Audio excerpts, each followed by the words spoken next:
Picture this: a vast, open sea stretching endlessly under a storm-gray sky, the wooden hull of a longship cutting through icy waves, its dragon-headed prow slicing toward the unknown.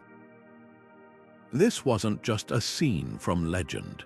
It was everyday life for the Vikings, the most daring explorers of the medieval world.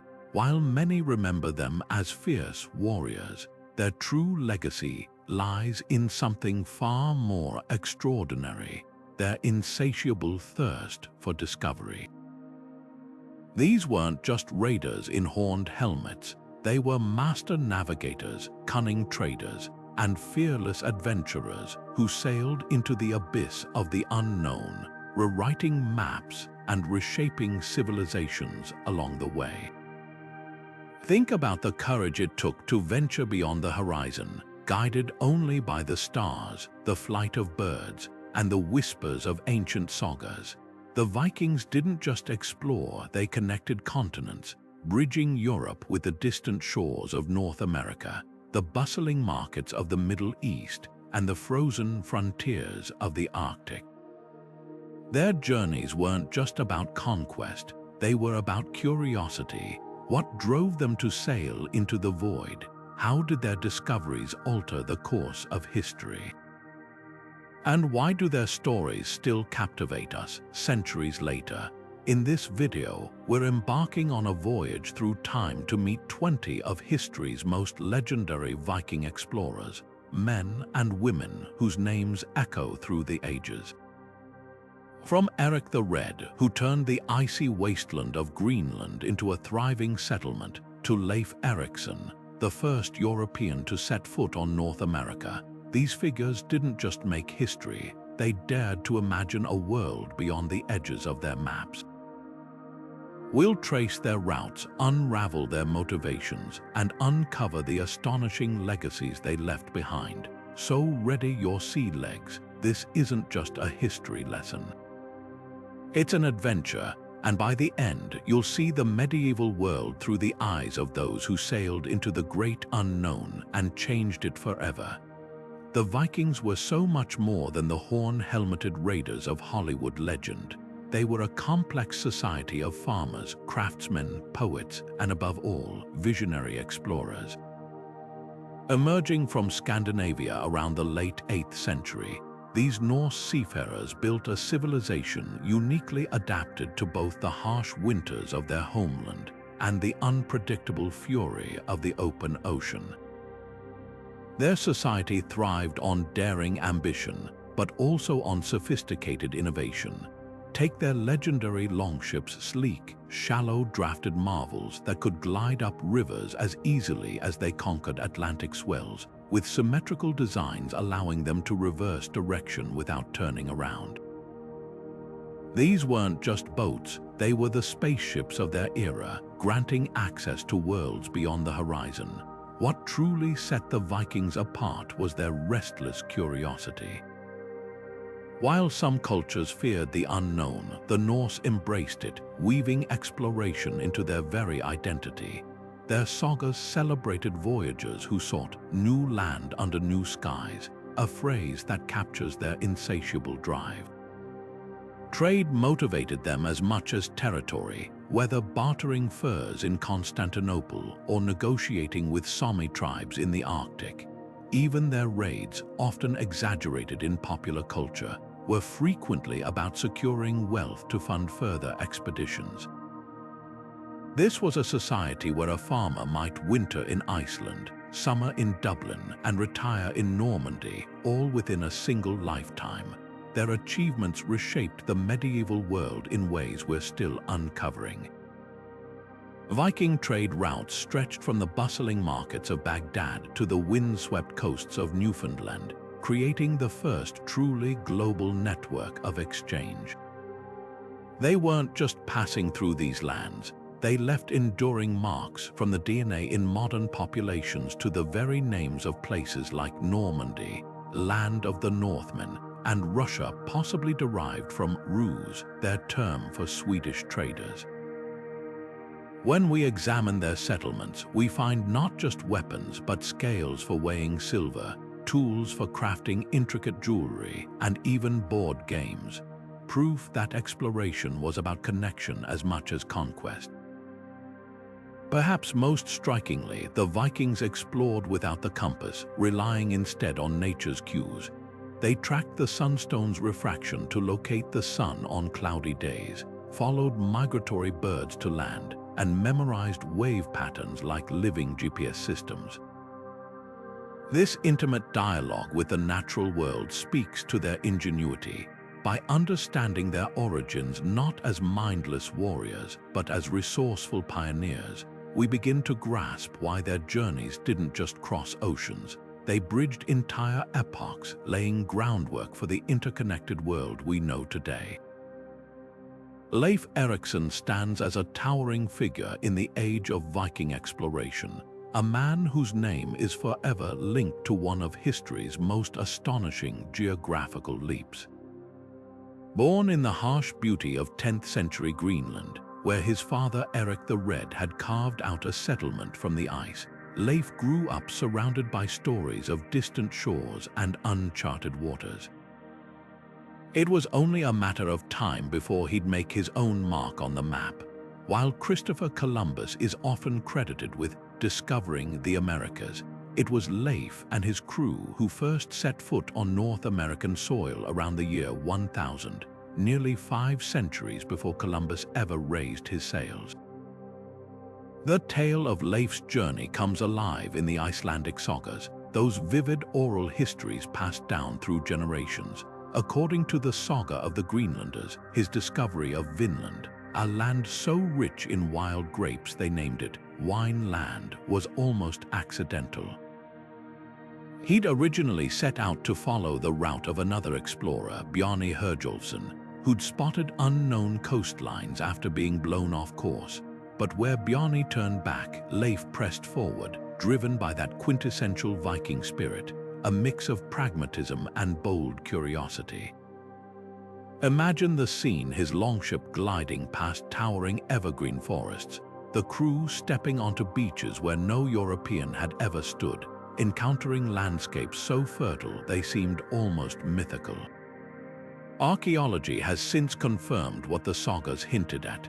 In the 1960s, a Norwegian explorer uncovered the remains of a Norse settlement at Elland's Ox Meadows in Newfoundland, complete with turf-walled houses, iron smithing tools, and even a cloak pin. These weren't just temporary camps, they were evidence of a deliberate, if short-lived, attempt to colonize. Yet Vinland's story is also one of mystery. Why did the Vikings abandon their foothold in North America? The sagas speak of skirmishes with indigenous peoples they called Skraelings, likely the ancestors of today's Beothuk or Micmac nations.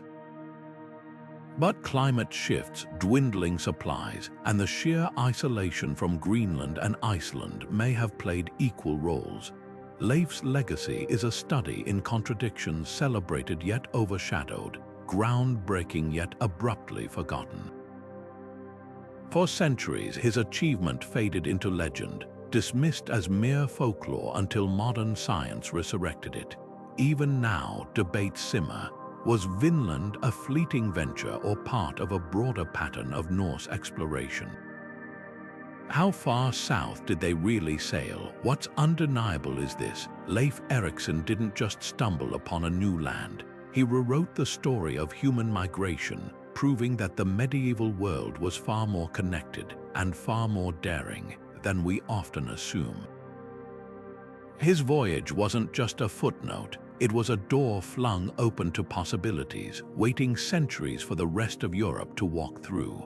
Erik the Red's name alone evokes the untamed spirit of Viking exploration, a man whose life was as dramatic as the sagas that immortalized him. Banished from Norway as a child after his father was exiled for murder, then exiled again from Iceland for killing a man in a feud, Erik didn't just accept his outcast status, he weaponized it. With nowhere left to call home, he did what any self-respecting Viking would do.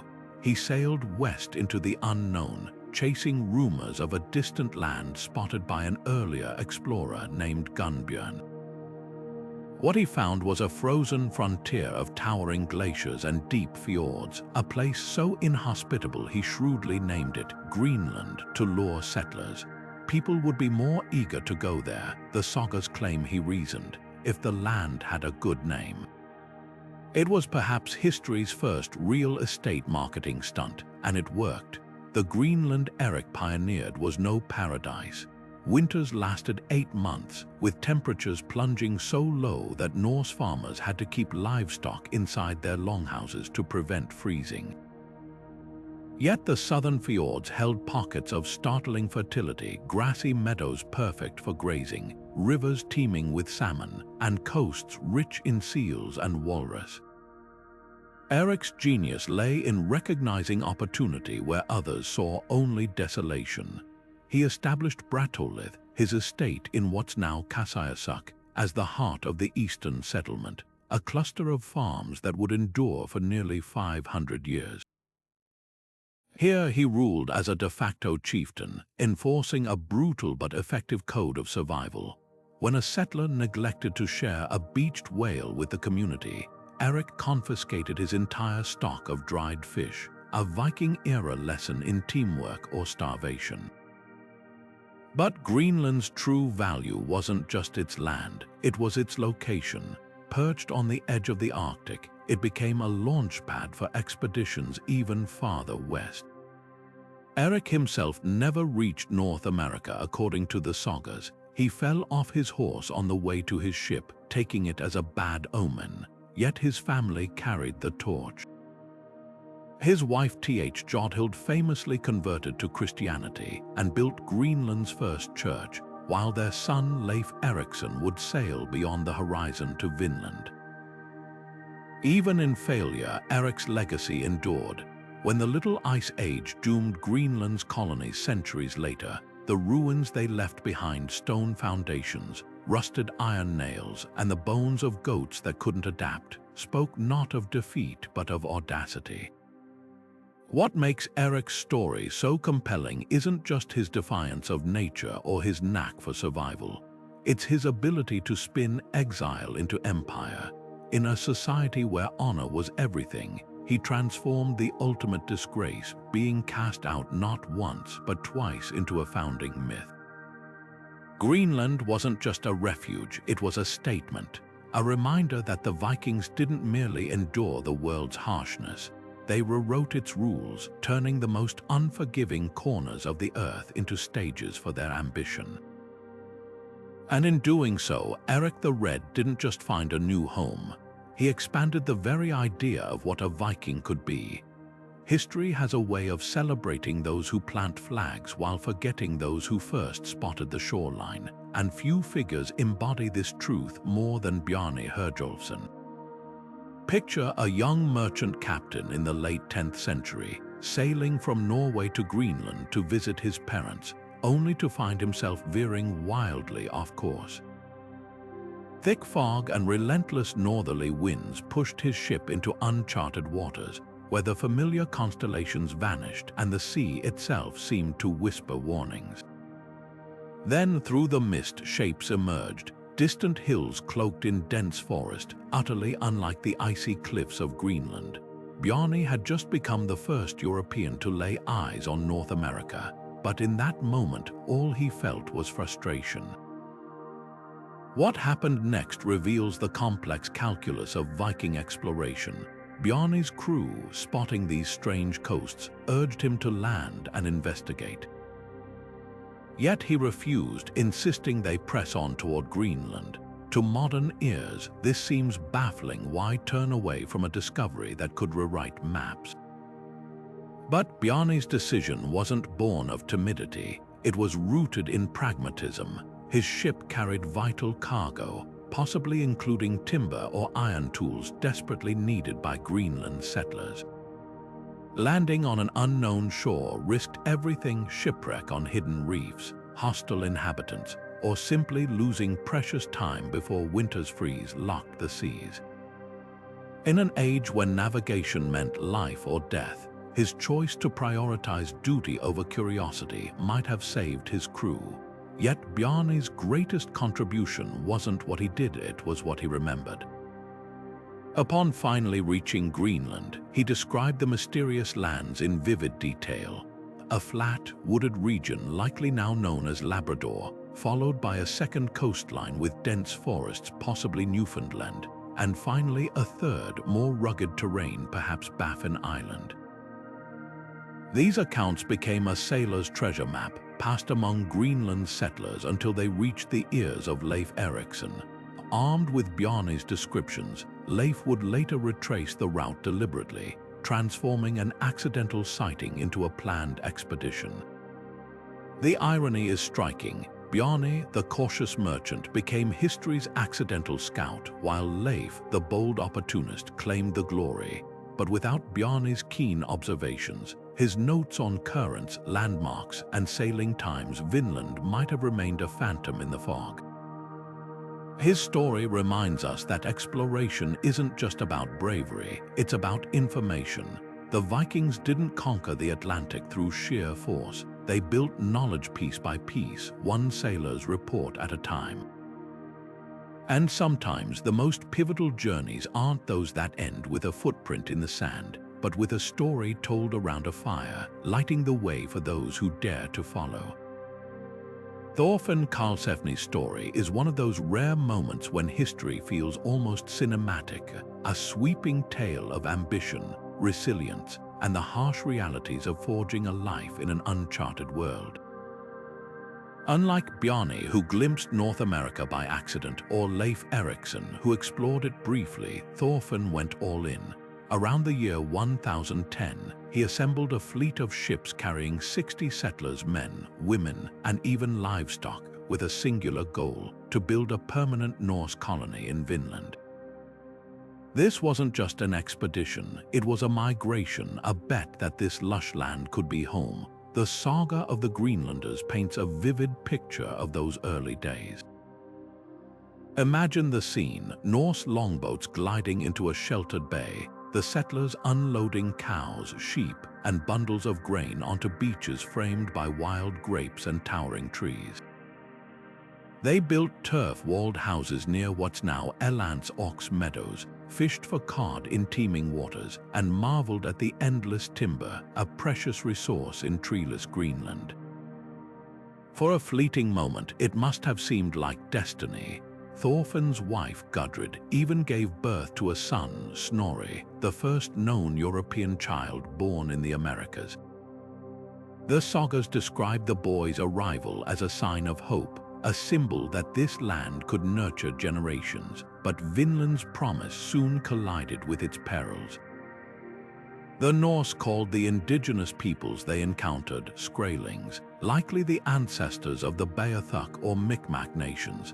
Initial trade exchanges, Norse cloth for animal pelts, gave way to tension.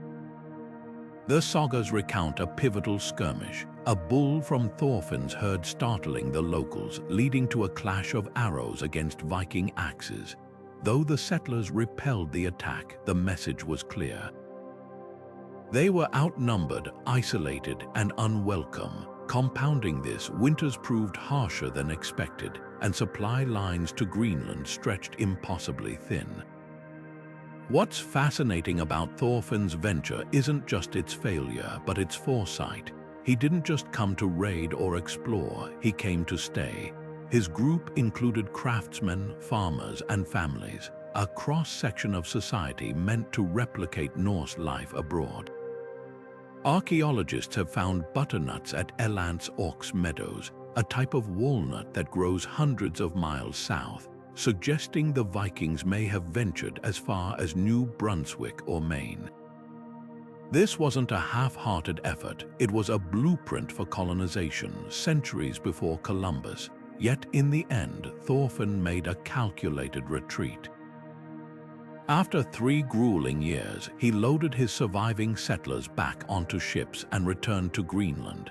The sagas claim he later settled in Iceland, where Gudrid became a Christian pilgrim, her travels echoing the restlessness that once drove her to Vinland. Their story leaves us with a haunting question. What if they'd held on? Would North America's history have unfolded with Norse roots alongside indigenous ones? Thorfinn's gamble may have failed, but it revealed something profound about the Viking spirit. They didn't just seek new lands, they tested the very limits of possibility, leaving behind footprints and lessons that still resonate today.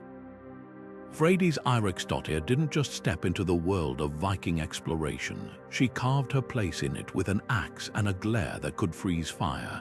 Daughter of Erik the Red and sister to Leif Erikson, Freydis was no mere footnote in the sagas. While the stories of men like Thorf and Carlsefney filled chapters, hers crackled with a different kind of energy, raw, unapologetic, and fiercely defiant. Picture this, a pregnant Freydis, abandoned by her fleeing companions during a Skraeling attack in Vinland, snatching a sword from a fallen warrior, baring her chest, and beating the blade against it with a battle cry so terrifying it sent the attackers fleeing into the forest. This wasn't just bravery, it was performance art of the most lethal kind. Yet Freydis' legacy is a tapestry of light and shadow. The same sagas that celebrated her courage also cast her as a villain. In one chilling account, she allegedly orchestrated the massacre of her own business partners, two Icelandic brothers, who joined her Vinland expedition after a dispute over shared resources. According to the saga of Erik the Red, she taunted her hesitant husband with the words, "If I were a man, I'd have killed them myself by now," before taking an axe to the women of the rival party.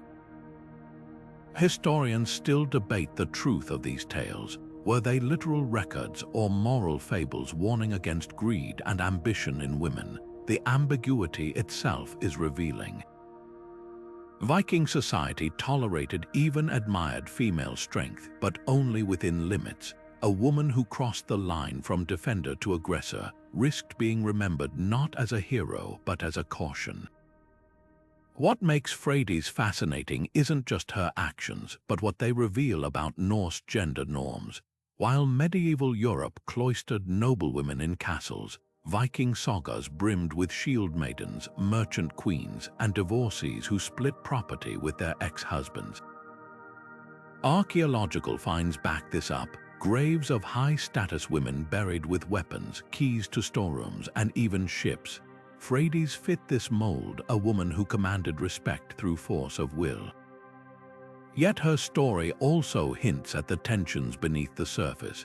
When she leveraged her pregnancy as a psychological weapon in battle, she wasn't just defying enemies, she was exploiting societal reverence for motherhood as a source of power. The contradictions pile up. Was Freydis a pioneer or a pirate, a protector or a murderer? Perhaps she was all of them. Viking exploration wasn't a sanitized adventure. It was a high-stakes game where survival often meant bending or breaking rules. Freydis embodied that complexity. Unlike Lafe or Thorfinn, she never got a settlement named in her honor.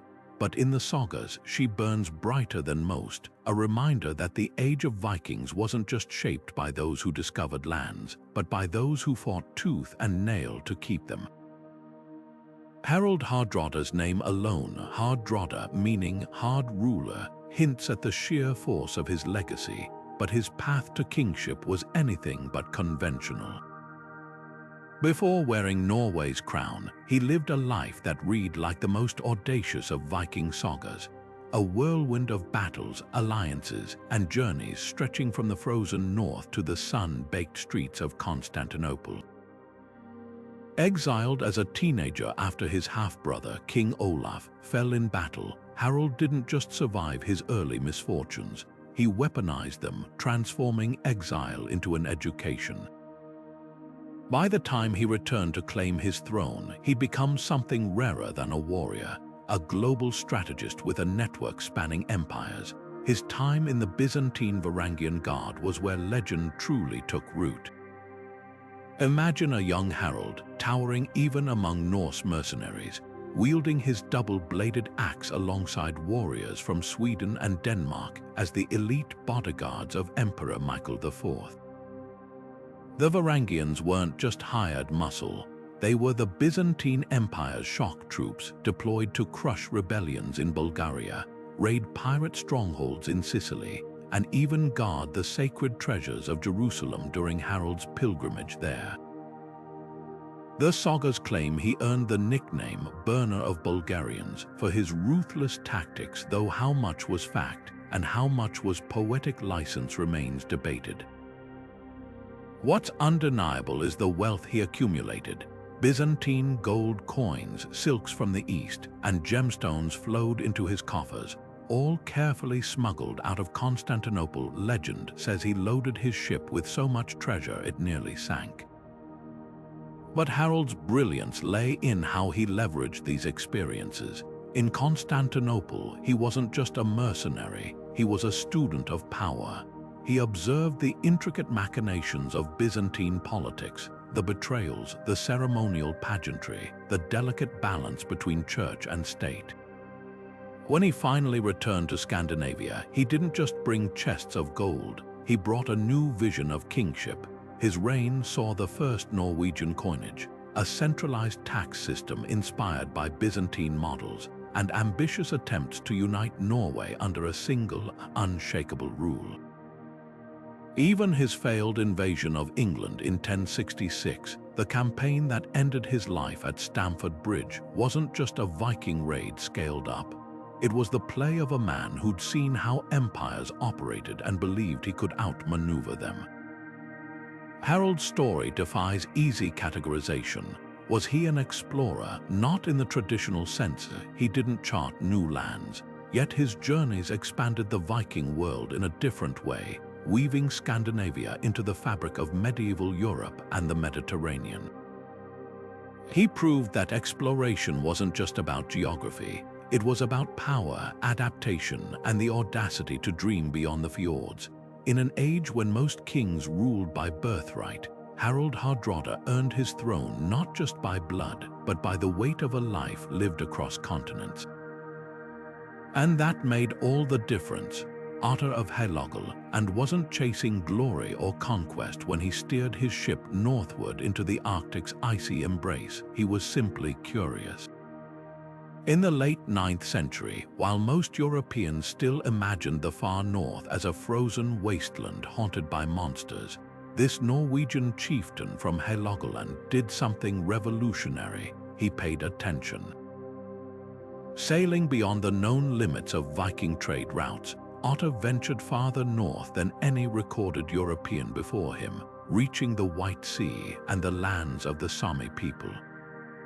His journey wasn't just a physical feat, it was a cultural bridge, one that would reshape how the medieval world understood the Arctic and its inhabitants. What makes Otter's account so extraordinary is its detail. Unlike the exaggerated myths of his contemporaries, his descriptions preserved in King Alfred the Great's translation of Orosius's histories read like a meticulous field guide. He noted the Sami's semi-nomadic lifestyle, their ingenious use of reindeer for milk, transport, and hides, and their sophisticated trade networks stretching across the tundra. He marveled at their hunting techniques, from trapping polar bears to herding walrus, and even documented their taxation system, where chieftains like Otter himself collected tribute in the form of furs and ivory. These weren't the ramblings of an outsider looking down on barbarians. They were the observations of a man deeply engaged with a culture he respected. But Otter's voyage wasn't just about anthropology, it was a masterclass in Arctic survival. He described navigating by the midnight sun, where summer days stretched endlessly, and the terrifying plunge into winter darkness. His ship, likely a smaller, sturdier version of the classic longship, had to withstand pack ice and sudden storms, proving the Vikings' adaptability wasn't limited to warmer waters. Perhaps most striking were his accounts of Arctic wildlife. Whales so abundant their carcasses littered the shore, seabird colonies darkening the cliffs, and walrus herds whose ivory tusks would become prized across Europe. These details weren't just colorful anecdotes, they were economic intelligence. Otter's reports revealed the Arctic as a realm of untapped wealth, sparking a surge in Norse trade for walrus ivory, polar bear skins, and eiderdown, luxuries that would fill the markets of Dublin, York, and even Constantinople. The ripple effects of Otter's journey reached far beyond commerce. His descriptions found their way into the Anglo-Saxon court of King Alfred, who incorporated them into his geographical works, effectively introducing the Arctic to medieval scholars. These accounts corrected centuries of speculation, replacing fantastical creatures with real peoples and landscapes. Later cartographers, drawing on Otter's observations, began to sketch the northern edges of the world with newfound accuracy, though they still couldn't resist adding a few sea monsters for flair.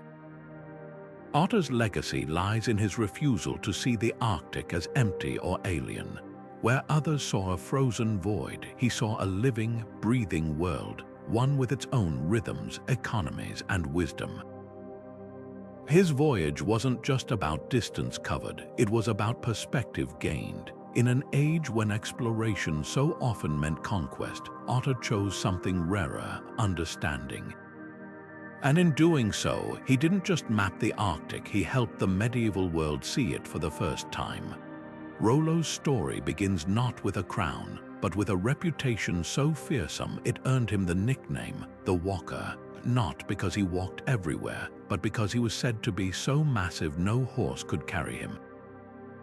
Towering and relentless, this Viking chieftain from Scandinavia spent his early years leading devastating raids along the Seine, burning monasteries and extorting silver from Frankish towns with a brutality that made even seasoned warriors flinch. Yet history remembers him not for the chaos he unleashed, but for the order he forged from it.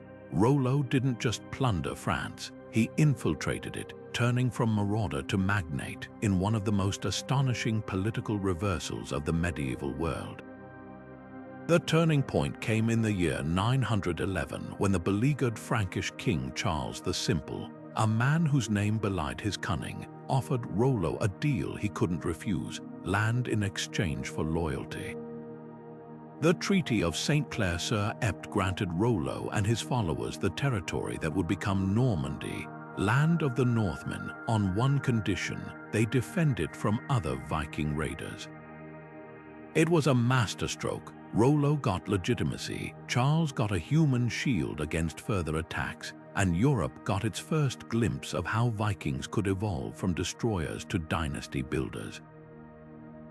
The ceremony itself was laced with irony. When Rollo, required to kiss the king's foot as a gesture of fealty, allegedly grabbed Charles's ankle and yanked him off his horse instead, it was a fitting metaphor. His submission came with a Viking-sized asterisk.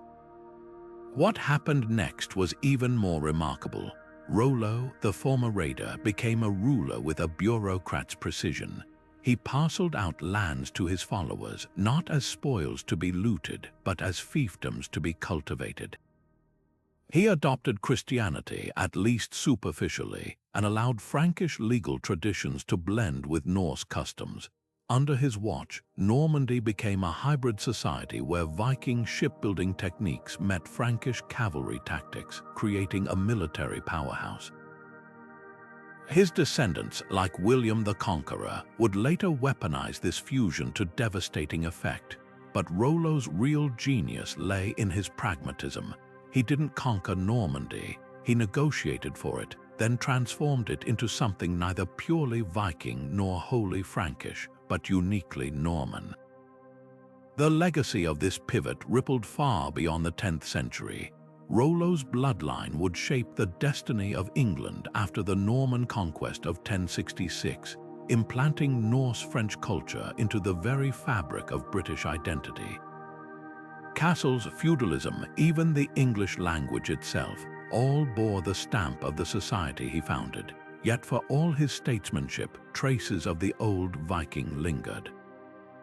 When Rollo was asked late in life if he regretted his pagan raids, he reportedly laughed, insisting his newfound piety didn't erase the thrill of those early years.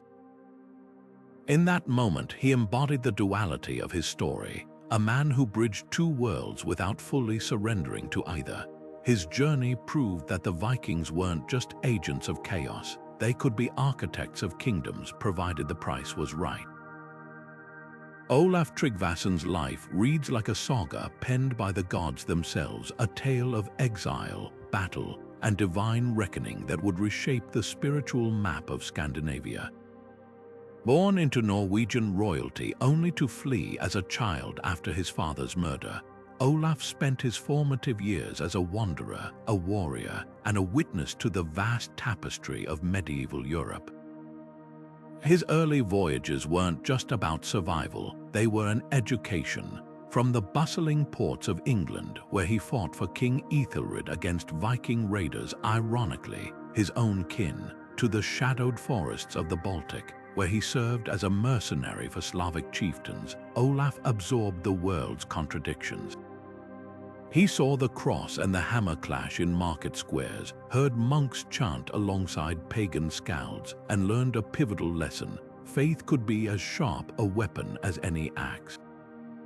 It was in England, during one of his many battles, that Olaf's destiny took a dramatic turn. Captivated by the solemnity of Christian rituals, perhaps the gleaming chalices of Winchester's churches or the political clout of bishops, he converted, not with quiet piety, but with the fervor of a man who'd found his life's mission.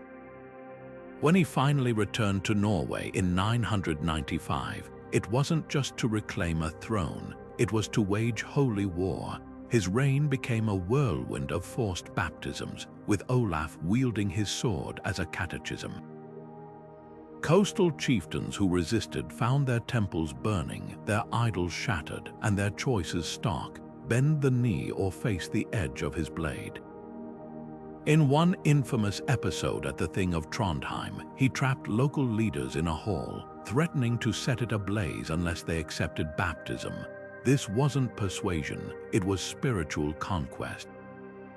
Yet to dismiss Olaf as merely a zealot misses the nuance of his legacy. His travels had shown him the power of a unified faith to bind fractious regions, something Norway desperately needed.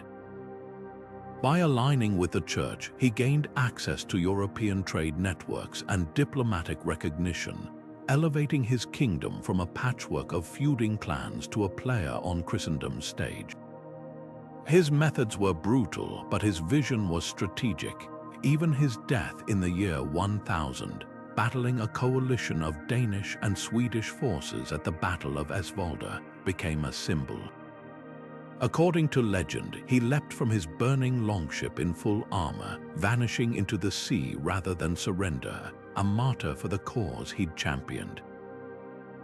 Olaf's story forces us to grapple with uncomfortable questions. Can conquest ever be a tool of enlightenment? How much of his crusade was genuine faith, and how much was political theater? What's undeniable is this: the Norway he left behind was irrevocably changed. Churches rose where mead halls once stood, and the old gods faded into folklore. Olaf Tryggvason proved that exploration doesn't just expand borders, it can rewrite souls, leaving legacies as complex as the man himself.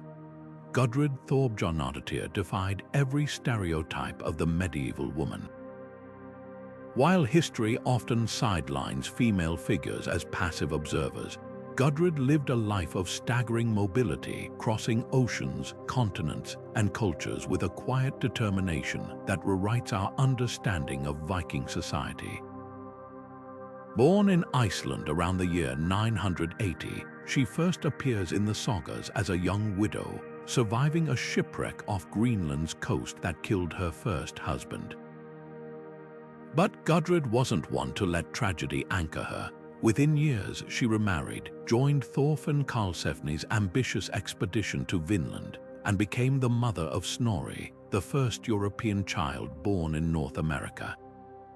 That alone would secure her place in history, Yet Gudrid's true legacy lies in the sheer breadth of her journey, a tapestry woven with threads of exploration, faith, and reinvention. Vinland tested Gudrid in ways few could imagine. The sagas paint her as a steadying force during the colony's chaotic months, mediating tensions between Norse settlers and Skraelings, preserving food stores during harsh winters, and even leading a haunting seance to predict the settlement's fate. One gripping account describes her chanting ancient spells in a darkened longhouse, channeling the voice of a long-dead seeress who foretold Vinland's abandonment. It's a scene that captures Gudrid's duality, a woman who honored pagan traditions even as Christianity's tide swept through Scandinavia. Her practicality shone through in crisis. When Thorfinn's group finally retreated to Greenland, Gudrid didn't just mourn the dream of Vinland, she adapted, turning their hard-won knowledge of North America's resources into trade leverage. Walrus ivory, rare timber, and exotic pelts became the foundation of her family's wealth, but Gudrid's restlessness couldn't be contained by Greenland's icy shores. After Thorfinn's death, she stunned her community by embarking on a pilgrimage to Rome, a journey that would have daunted most men of her era. Picture this, a Viking widow in her 50s, sailing south through the treacherous North Atlantic to Norway, then traversing Europe on foot or horseback, following the Camino de Santiago to Santiago de Compostela before finally reaching the Holy City. The logistics alone boggle the mind, navigating foreign languages, bandit-ridden roads, and the politics of a fractured Christendom. Yet Gudrid not only completed the pilgrimage, she returned to Iceland and founded a convent, blending her Norse roots with the cosmopolitan faith she'd witnessed abroad. What makes Gudrid's story so revolutionary isn't just the miles she logged, it's the way she navigated cultural crossroads. In Vinland, she bridged Norse and indigenous worlds. In Rome, she connected the remote Arctic with medieval Europe's spiritual heart. Even her genealogy speaks to this interconnectedness. Her descendants included bishops and explorers, a lineage stretching from the pagan sagas to the Christian Middle Ages. Archaeologists have found clues to her influence in Iceland, where a farm believed to be hers contained a crucifix alongside traditional Norse loom weights artifacts that mirror her layered identity. Gudrid's life forces us to reconsider what exploration meant in the Viking Age. It wasn't just about planting flags or claiming land. It was about carrying entire worldviews across oceans and generations. She didn't just witness history, she wove herself into its fabric, proving that the medieval world was far more mobile and far more nuanced than we often assume. In an era when most women's stories were erased, Gudrid's endures not as a footnote, but as a compass pointing to horizons we're still discovering. Egil Skallagrimsson was the kind of man who could split a skull with one hand and compose a masterpiece with the other, a Viking paradox wrapped in a single, stormy soul. Born in 10th century Iceland, he inherited his father's tempestuous rage and his mother's razor-sharp wit, a combination that propelled him across the North Atlantic like a longship caught between gales. But what set Egil apart wasn't just his prowess in battle or his knack for verse. It was how he wielded both as weapons, turning every conflict, whether on the battlefield or in the mead hall, into an arena for his relentless ambition. His saga, a sprawling epic of blood feuds, royal intrigues, and poetic triumphs, reads like a manifesto of Viking duality, the belief that a true explorer didn't just conquer land but language itself. Take his infamous showdown with King Erik Bloodaxe of Norway. After Egil's brother was executed for defying the king, most men would have fled or begged for mercy. Not Egil, he marched into Erik's hall and delivered Herjolfson, the head ransom, a 20-stanza poem so dazzling it saved his own neck. Imagine the scene, a warrior poet, his back straight, voice steady, spinning words so potent they disarmed a king who'd earned his name by leaving corpses in his wake. This wasn't just flattery, it was psychological warfare. Egil understood that in Viking society, poetry wasn't mere entertainment. It was currency, diplomacy, and sometimes a lifeline. His verses preserved history, yes, but they also bent it to his will. Yet Egil's travels weren't all about survival. His expeditions to England and the Baltic reveal a man driven by curiosity as much as vengeance. In one episode, he navigated the murky politics of King Athelstan's court, fighting for the English monarch against Scottish invaders, not out of loyalty, but for silver and the thrill of the fray. Later, he ventured east into the Baltic's amber-rich coasts, trading and raiding with equal fervor. What's striking is how his poetry threaded these journeys together. His Arnjónakvíða, a tribute to his friend Arnjorn, wove personal loyalty with vivid landscapes, turning a simple ode into a map of his adventures. When he described the Whale's Road or the Gull's Wake, listeners didn't just hear metaphors, they saw the fjords and open seas he'd crossed. The darker chapters of Egil's life, though, exposed the cost of his brilliance.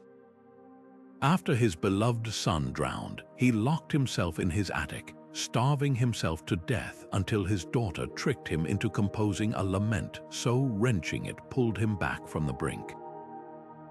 Sonatoric, The Loss of Sons, isn't just a poem, it's a raw nerve, a howl of grief that reshaped Viking elegy. Here, the warrior who'd laughed in death's face met an enemy he couldn't outfight or outwit. His words became his only armor. Egil's legacy defies simple labels. He wasn't just a warrior who dabbled in verse or a poet who played at war. He embodied the Viking ideal that exploration wasn't merely geographic. It was intellectual, emotional, even spiritual. His saga reminds us that the Norse didn't sail just to find new lands, but to etch their stories into the world's memory. In an age without paper or printing presses, men like Egil became living libraries, their verses the glue that held history together. So while his axe strokes faded into dust, his words still echo, proving that the sharpest blade a Viking ever wielded wasn't made of iron, it was made of ink. Ragnar Lodbrok looms over Viking history like a shadow cast by firelight, half warrior, half myth, his story blurring the line between history and legend. The sagas paint him as a figure of almost superhuman daring, raiding from the shores of England to the heart of Francia, fathering legendary sons like Ivar the Boneless and Bjorn Ironside, and meeting a death so theatrical it feels lifted from epic poetry. Thrown into a pit of snakes by King Aelle of Northumbria, his final defiance a boast that his sons would avenge him. But was Ragnar a real chieftain whose deeds were exaggerated over time, or a composite character stitched together from countless Viking tales? The answer, like the man himself, is tantalizingly elusive. Archaeology offers whispers, not answers. The Siege of Paris in 845, a centerpiece of Ragnar's legend, did happen, recorded by Frankish chroniclers who describe a Viking leader demanding a ransom so vast it took 2,000 pounds of silver to make him leave. But they never name him. Coin hoards bearing Norse symbols have been found along the Seine, hinting at Viking presence, yet none linked directly to a Ragnar.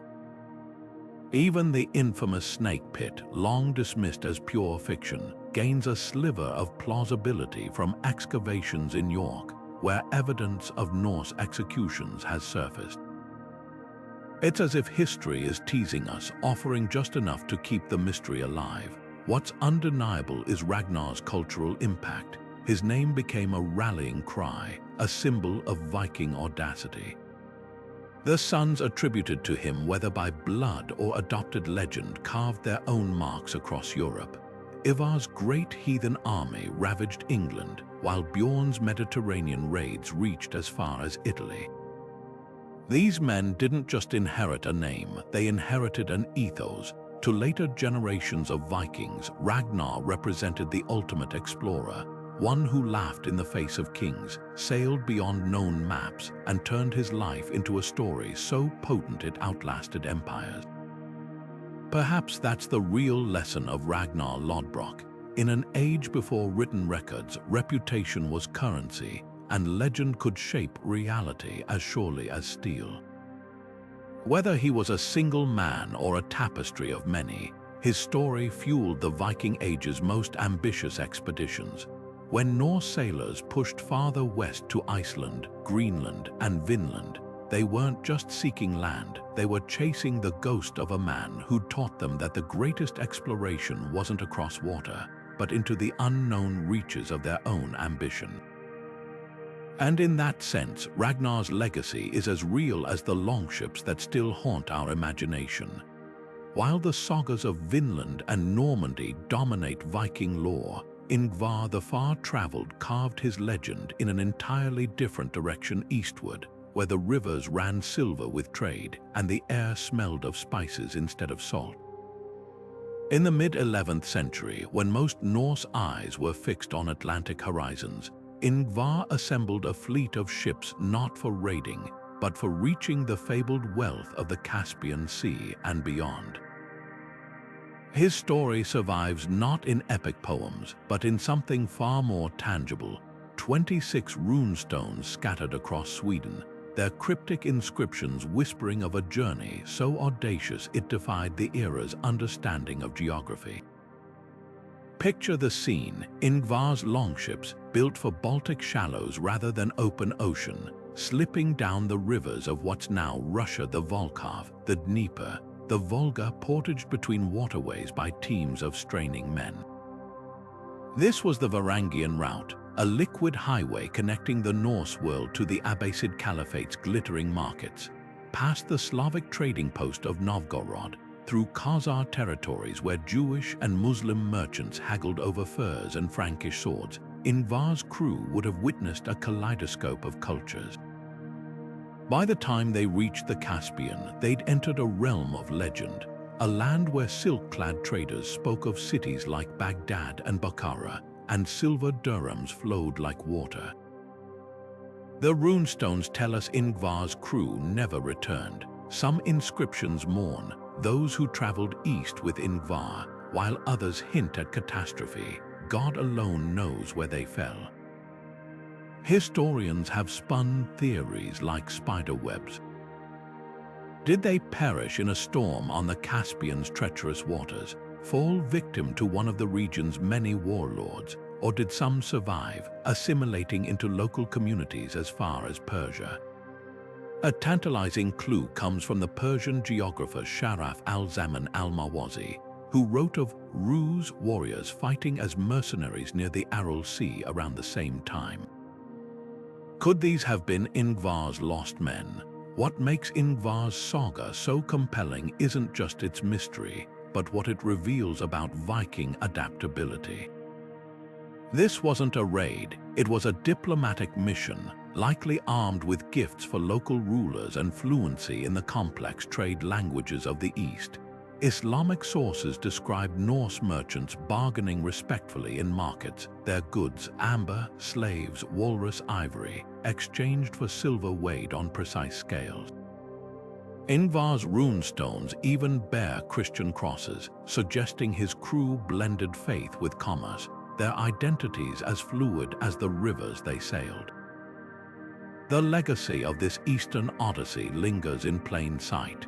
Those Swedish runestones erected by grieving families form Europe's first missing in action memorials. But they are also something more, proof that the Viking world stretched farther than we often imagine, not just across stormy oceans, but deep into the heart of continents. Ingvar's vanished crew may never have made it home, but their journey redefined the map, stitching together worlds that history too often keeps apart. Eirik Bloodaxe earned his name not through subtlety, but through a reign drenched in the kind of violence that made even hardened Vikings pause. Son of Norway's first king, Harald Fairhair, Eirik inherited a throne and a temper that would send him ricocheting across the North Atlantic like a storm-tossed longship.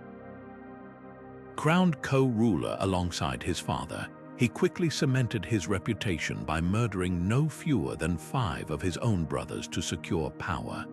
But in Viking Age Norway, where kingship was less about bloodlines and more about who could hold a sword the longest, Eirik's brutality proved his undoing. When his surviving siblings and regional chieftains finally rebelled, he found himself not just dethroned but exiled, a king without a kingdom, forced to carve out a new destiny on the open sea. What followed was a masterclass in Viking resilience. Eirik didn't fade into obscurity. He reinvented himself as a pirate king, roaming the North Atlantic with a loyal band of warriors who'd rather starve than kneel. The sagas place him everywhere from the windswept Orkney Islands to the Irish Sea, where he allied with Celtic rulers hungry for a Norse warlord's muscle. In one particularly audacious move, he joined forces with the Scottish King Constantine II, raiding deep into Anglo-Saxon territory.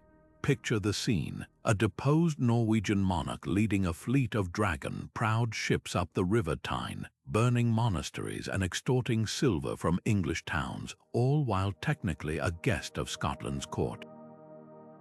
This wasn't just survival, it was geopolitical chess, with Eirik playing exiled royalty to perfection.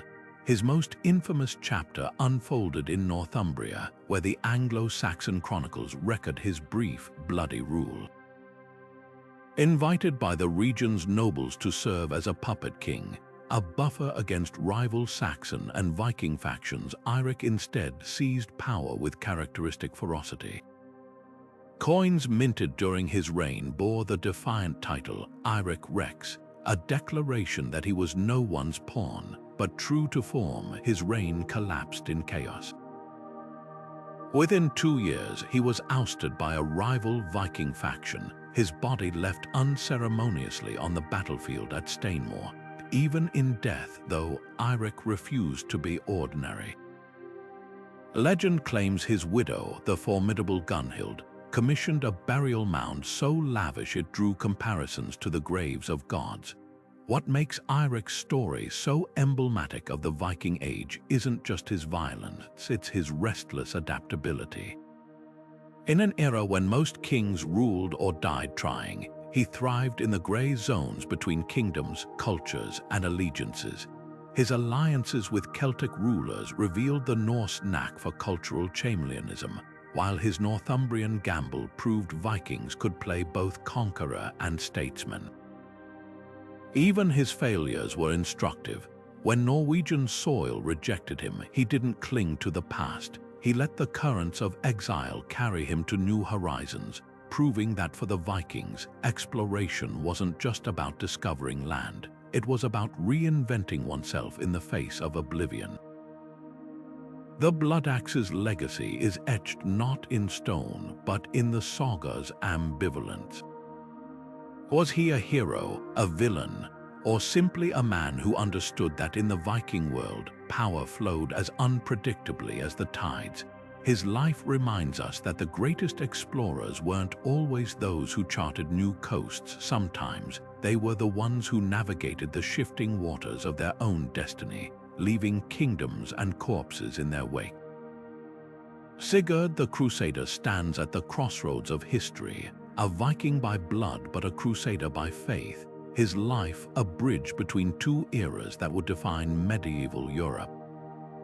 When this Norwegian king set sail for Jerusalem in the year 1108, he wasn't just leading a pilgrimage, he was orchestrating a spectacle of power, piety, and politics that would echo across continents. Unlike the raiders of old who sought silver and slaughter, Sigurd commanded a fleet of 60 ships filled with knights, clergy, and the finest warriors of the north, their sails emblazoned with crosses instead of dragons. This wasn't just a voyage, it was a statement. The age of pagan raids was giving way to the age of holy wars, and Sigurd meant to position Norway at the heart of Christendom's grandest endeavor. His route alone was a masterpiece of medieval logistics. Sailing down the Atlantic coast, Sigurd's fleet made its first stop in Galicia, where he intervened in a local war between Christian and Muslim forces, not as a mercenary, but as a champion of the faith. The sagas recount his siege of Lisbon, then under Muslim rule, where his forces scaled walls and shattered gates alongside Portuguese knights. Here, the Viking instinct for battle merged seamlessly with Crusader zeal, proving that old skills could serve new ideologies. But Sigurd's brilliance lay in his diplomacy. In Sicily, he charmed the Norman king Roger II, exchanging gifts and forging an alliance that would later funnel Sicilian grain to famine-stricken Norway. In Constantinople, Emperor Alexios Komnenos received him not as a barbarian, but as a fellow sovereign, gifting him relics and a fleet of Byzantine horses for the overland journey to Jerusalem.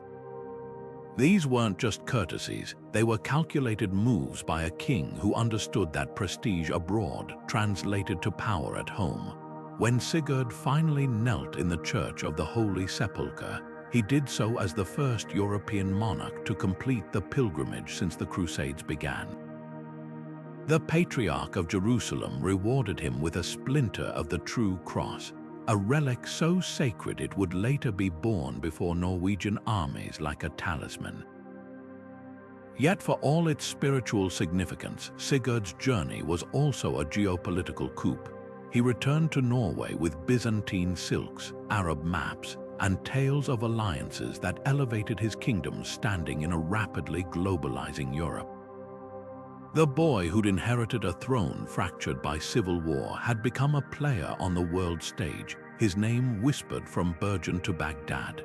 Sigurd's legacy is a study in transformation.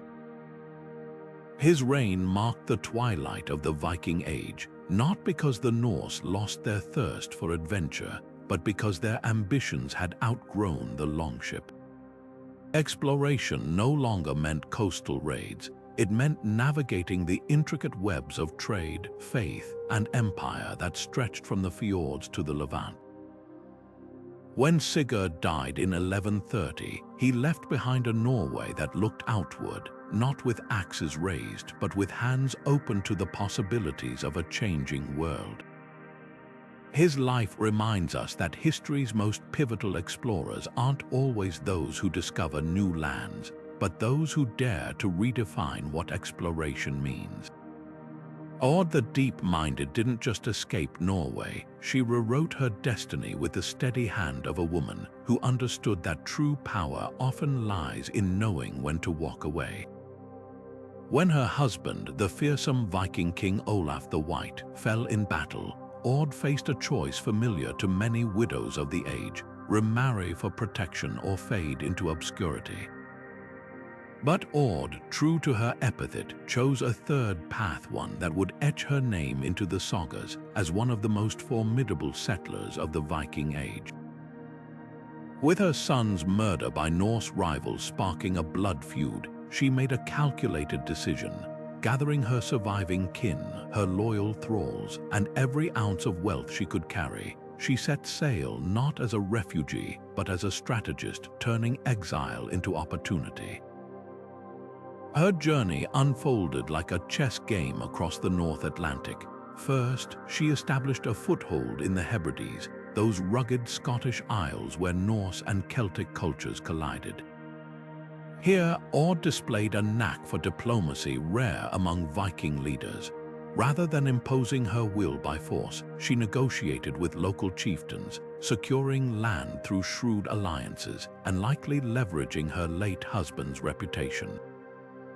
The sagas hint at her keen understanding of cultural hybridity. She allowed her Celtic thralls to keep their traditions, even as she maintained Norse customs.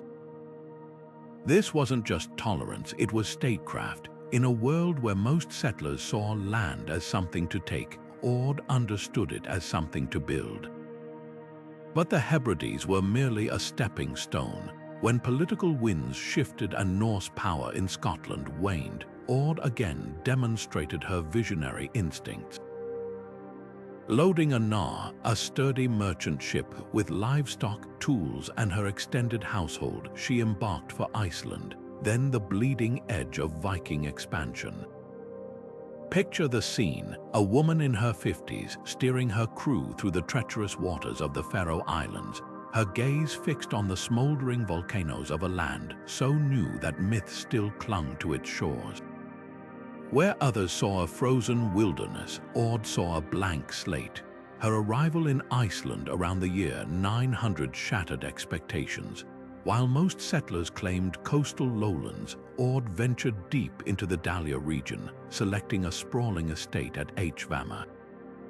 The Laxdæla saga recounts how she meticulously parceled out land to her followers, ensuring each family had access to fishing rights, pasture, and fresh water. Notably, she freed her thralls upon arrival, granting them parcels of their own, a move less about altruism than pragmatism. In a land with no existing hierarchy, loyalty would be the strongest currency. What makes Aud's story revolutionary isn't just her resilience, but her defiance of Viking gender norms. In a society where women's authority typically flowed through male relatives, she acted as a sovereign in her own right, presiding over legal disputes and even orchestrating marriages to strengthen her clan's position. When her granddaughter needed vengeance against a rival family, it was Aud who approved the plan and allegedly provided the sword. Her nickname, the Deep-Minded, speaks volumes. This was a woman who thought generations ahead, planting roots that would endure long after her death. Archaeology confirms her legacy. Excavations at Hvammer reveal a longhouse far grander than those of neighboring farms, with imported artifacts suggesting trade links stretching back to Scotland and Norway. Even more telling are the burial sites of her freed thralls, their graves furnished with tools rather than shackles, a silent testament to her unconventional vision. Aud's life forces us to reconsider what colonization meant in the Viking Age. This wasn't mindless conquest, it was calculated community building, led by a woman who understood that survival depended not just on strength, but on adaptability. In fleeing Norway, she didn't abandon power, she redefined it, proving that sometimes the boldest explorers aren't those who charge forward, but those who know how to bend like a reed in the wind, only to rise again, roots deeper and grip firmer than before. Leif Erikson's story is one of those haunting tales where history and legend blur, a reminder that exploration often exacts the highest price.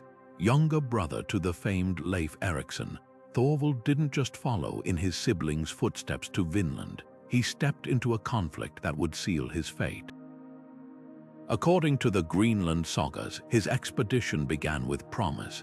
Sailing west around the year 1004, he and his crew overwintered in the same camp Lafe had established, sheltered by sturdy turf houses and surrounded by forests teeming with game. But where Leif had been a scout, Thorvald was a settler, and his ambitions collided violently with the reality of Vinland. This land was already home to thriving indigenous communities.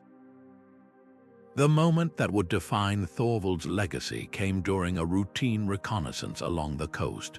Spotting 3 canoes pulled up on a beach, his men made the fateful decision to attack, killing 8 of the occupants before the 9th escaped. It was a brutal misstep, one the sagas frame as both pragmatic and reckless. Pragmatic because Viking logic demanded preemptive strikes against potential threats. Reckless because it ignored the delicate balance of power in this new world. Days later, Thorvald's camp was swarmed by a retaliatory force the Norse called Skraelings, their arrows darkening the sky. One found its mark in Thorvald's gut, a wound that would prove fatal. His dying words, as recorded in the sagas, were oddly poetic for a warrior. "This is a rich land we've found, though we'll hardly enjoy it." What makes Thorvald's death so revealing isn't just its drama, but what it says about Norse psychology. Unlike later European colonizers who saw indigenous peoples as obstacles to a race, the Vikings seemed genuinely perplexed by them. The sagas describe the Skraelings with a mix of awe and frustration, admiring their canoes' speed, yet baffled by their refusal to trade on Norse terms.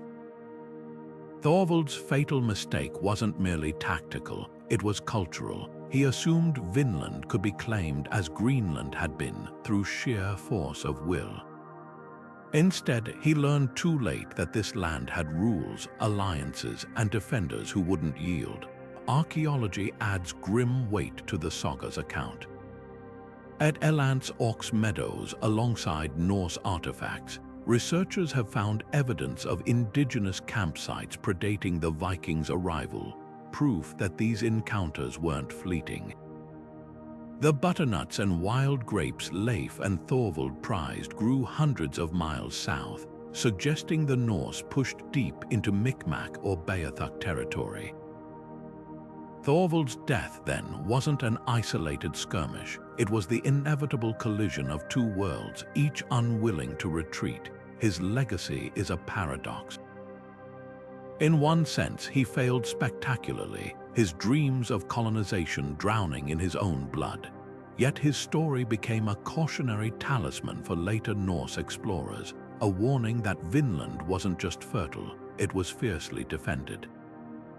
When the Vikings abandoned North America a few decades later, it wasn't just distance or climate that drove them away. It was the memory of Thorvald's arrow and the dawning realization that some horizons, no matter how alluring, come with boundaries even the boldest shouldn't cross. Snorri Thorfinnsson's birth should have been a turning point in history, the moment the Viking dream of Vinland shifted from expedition to enduring legacy. Born around the year 1010 to Gudrid Thorbjarnardóttir and Thorfinn Carlsefney in their fledgling North American settlement, Snorri was more than just a child. He was a living symbol of possibility.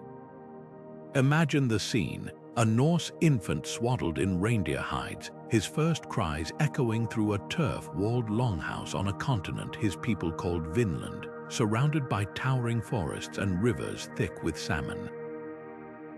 This wasn't just a family milestone, it was a demographic claim staked in soil thousands of miles from Europe. For a brief, shining moment, Snorri embodied the Vikings' boldest ambition, to plant roots where no European had before. Yet Snorri's story is also one of poignant irony. By the time he'd taken his first steps, Vinland was already unraveling. The sagas describe how tensions with indigenous Skraelings, harsh winters, and dwindling supplies forced his parents to abandon their transatlantic experiment. Snorri would grow up not among the grapevines and butternut trees of North America, but in the volcanic landscapes of Iceland, where his family rebuilt their lives.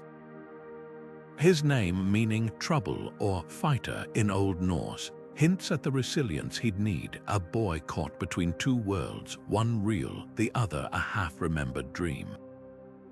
What makes Snorri's legacy so fascinating isn't just his birthplace, but what he represents about Viking society. Unlike later European colonizers, the Norse didn't see children like Snorri as tools of empire. Instead, his survival was a testament to their adaptability. When Vinland failed, Gudrid and Thorfinn didn't cling to the past. They channeled their transatlantic knowledge into trade networks, leveraging their first-hand accounts of North America's resources to elevate their status back home. By the time Snorri reached adulthood, his family's tales of distant shores had become valuable currency in Iceland's oral culture, passed down like heirlooms. Archaeology underscores Snorri's unique place in history. At the Icelandic farm of Glomber, long linked to Gudrid's later years, excavations have revealed a mix of Norse and indigenous North American artifacts. Stone tools unlike those found elsewhere in Iceland, and even traces of butternuts that could only have come from Vinland. These finds suggest Snorri's upbringing was steeped in stories of his birthland, his identity woven with threads of a place he'd never truly know, the ultimate twist. Snorri's lineage became one of medieval Iceland's most influential. His descendants included bishops, lawmakers, and even the author of the Eirik saga Hardroder, which preserved Vinland's story for posterity. In a way, Snorri achieved what his parents' settlement could not. He rooted the idea of America in the European imagination, not through conquest but through blood and memory. His life reminds us that exploration's truest measure isn't always in territory held, but in stories that outlast empires, and in Snorri's case, those stories flowed through generations, a quiet undercurrent in the saga of the Viking Age. From the moment Leif Erikson's longship first scraped against the shores of Vinland to the day Hardroder's blood stained the fields of Stamford Bridge, these 20 Viking explorers didn't just travel, they transformed the world. Think about it, centuries before GPS or satellite maps, armed with little more than wooden ships and an unshakable will, they bridged continents, connected cultures, and rewrote the rules of what was possible. Their stories aren't just footnotes in history books, they're proof that curiosity, when paired with courage, can alter the course of human destiny. Take a look around today, and you'll still see their fingerprints everywhere. Walk through Normandy, where Rollo's descendants built castles that dot the French countryside, or trace the genetic legacy of Norse settlers in Iceland's population. Even the word Russia might carry echoes of Viking trader warriors who once navigated its rivers. These weren't just random adventures, they were the first stitches in the fabric of our globalized world. The Vikings didn't just explore, they wove together economies, ideologies, and technologies across vast distances, creating a medieval prototype of the interconnected age we live in now. But what's truly remarkable is how their spirit of exploration mirrors our own. Today's astronauts peering through telescopes or deep-sea divers plumbing ocean trenches aren't so different from those Norse sailors squinting at the horizon, wondering what lay beyond. The tools have changed, but the drive remains the same, to push past the edges of the known and dare to imagine what's next. The Vikings remind us that exploration isn't just about geography, it's about the relentless human itch to question, adapt, and discover. So here's to them, the wanderers, the gamblers, the ones who set sail when others clung to shore. Whether it's Gudrid's pilgrimage to Rome or Ingvar's ill-fated journey east, their lives challenge us to ask, where's our Vinland? What frontiers, physical or intellectual, are we brave enough to chase? Drop your favorite Viking explorer in the comments below. Was it the cunning of Ord the deep-minded, the raw ambition of Erik Bloodaxe, or someone else entirely? And if you've enjoyed this deep dive into their sagas, don't forget to like, subscribe, and join us for the next adventure. Skal.